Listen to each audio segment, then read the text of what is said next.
I've got a question for you, and I want the honest version, not the polite one.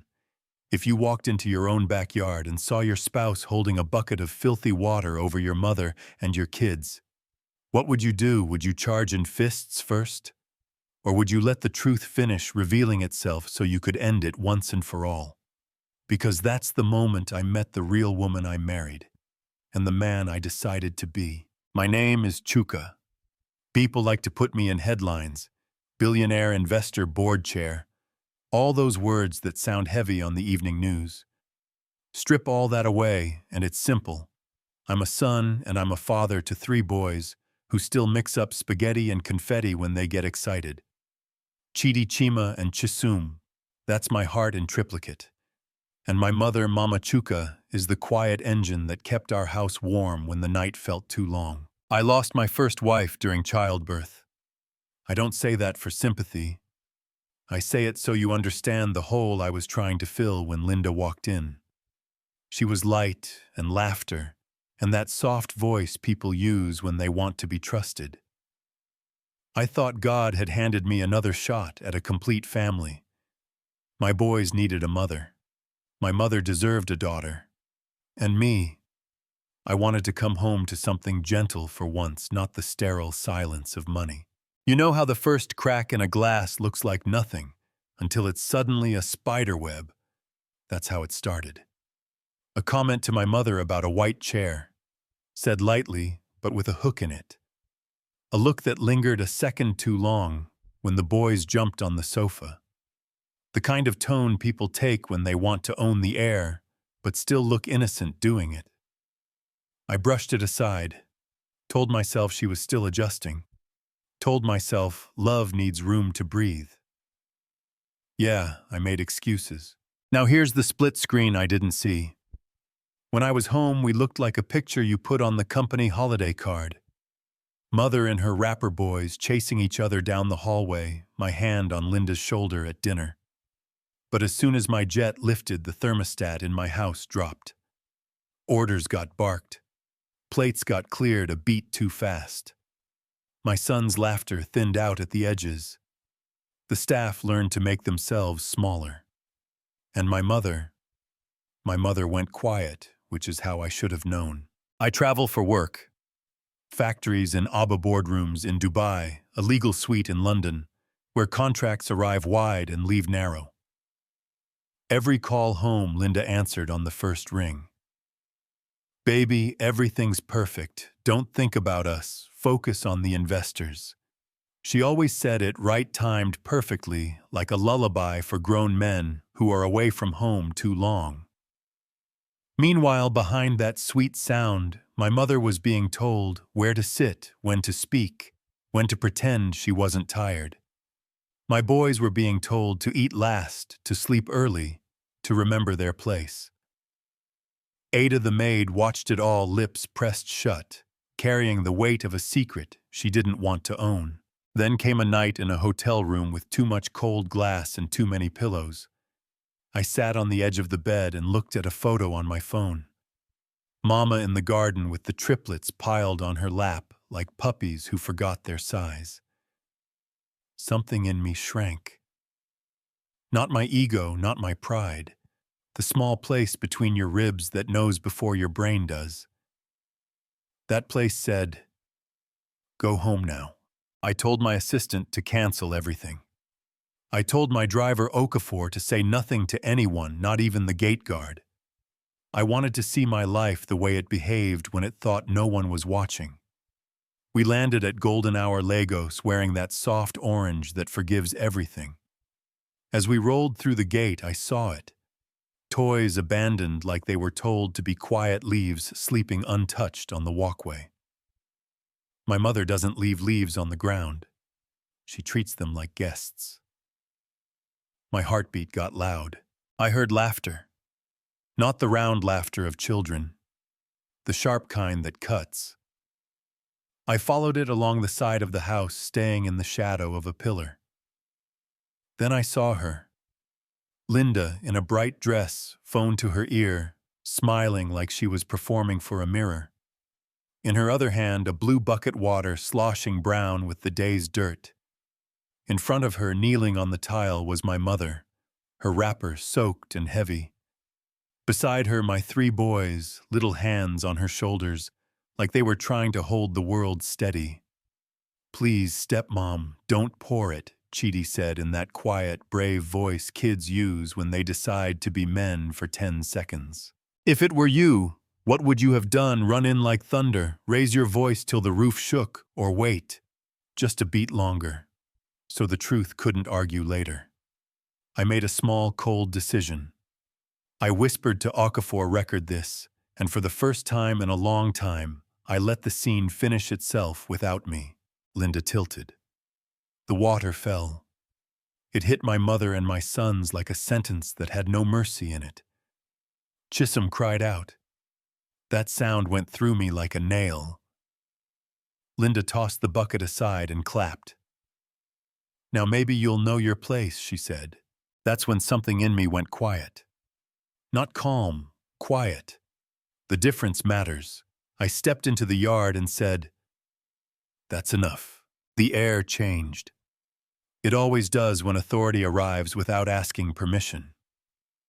Linda turned slowly, color draining from her face. The boys looked up like a light had come back on. I walked through the puddle water, licking my shoes, and I said the line that made the staff at the wall forget to breathe. "Continue. Don't stop because of me." Her mouth trembled. "But baby, I was just..."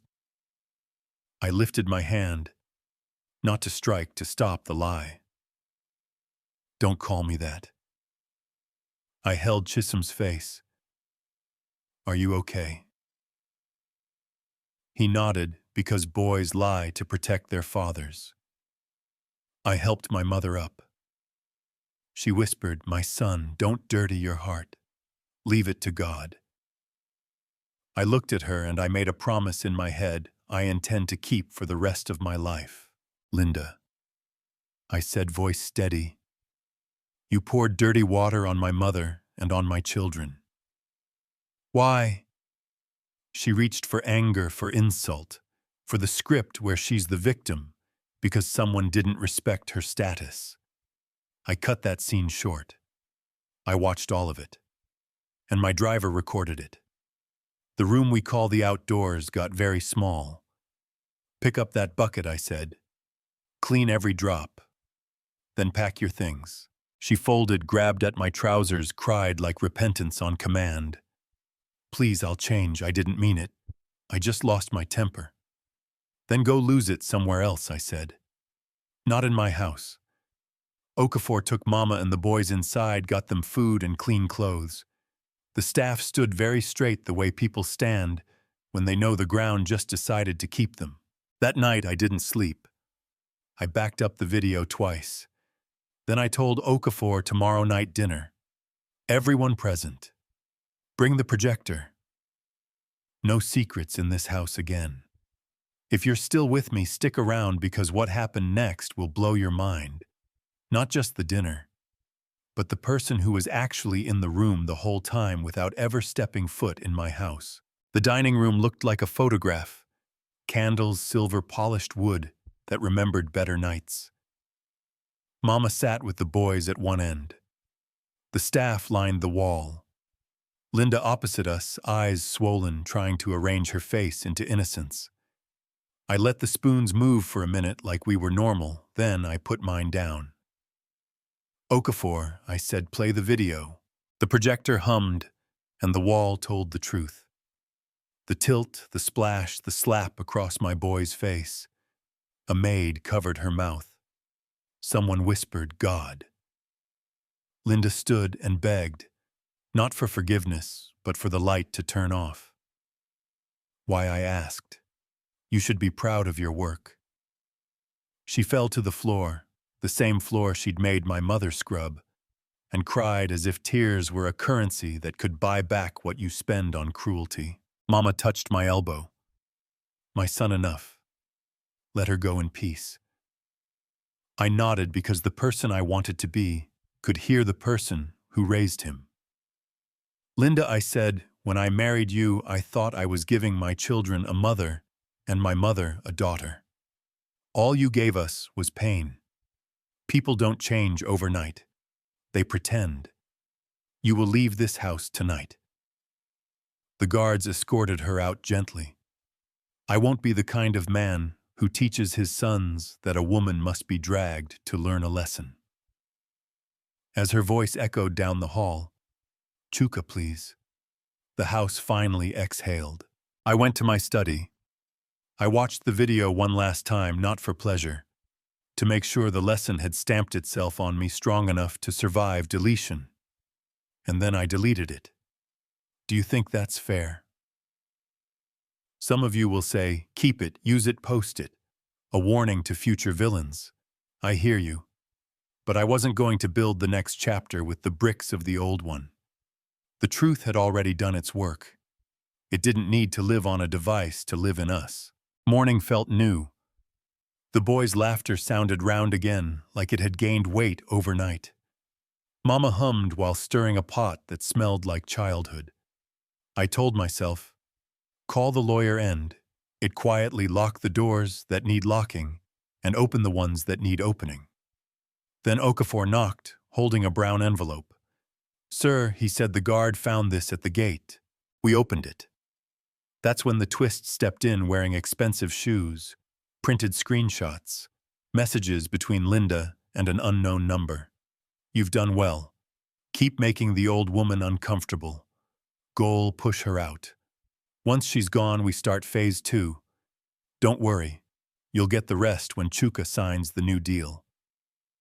My jaw tightened, not because of the insult, but because I knew the smell of the room those messages were born in. Boardroom air, air-conditioned malice, Obax Holdings, Chief Odon. If you know the game in Lagos, you know the name. The man had been circling my logistics firm like a hawk that believes patience is a hunting strategy. I'd said no, politely, then firmly. Apparently, the new plan was to break me at home, not at work. Yeah, that happened. Before noon, Kunle, an investigative journalist who doesn't print unless he can point to the paper trail, requested a meeting. He arrived with a folder and a face that said, this wasn't a gotcha story, it was surgery. He laid out emails, payments, rerouted accounts that still smelled like Odon after 3 washes. Instructions timed to negotiations. A strategy to push for joint ownership, to nudge me to change my will, to keep me emotionally off balance while contracts came for my signature. "Sir," he said, voice low, "your marriage was part of a plan. When you returned early, the timing failed." I sat there and tasted metal. Then I looked up at the ceiling and laughed one small, dangerous laugh. Not because it was funny, because the mask finally fell off and I could see the whole face. If it were you, what would you do? Take it to court. Make it a headline fight till you feel tall again. I thought about my boys laughing upstairs about the house that had finally stopped flinching when a heel clicked on marble. I chose peace with boundaries over war that would teach my sons new bad words. I kept the evidence safe.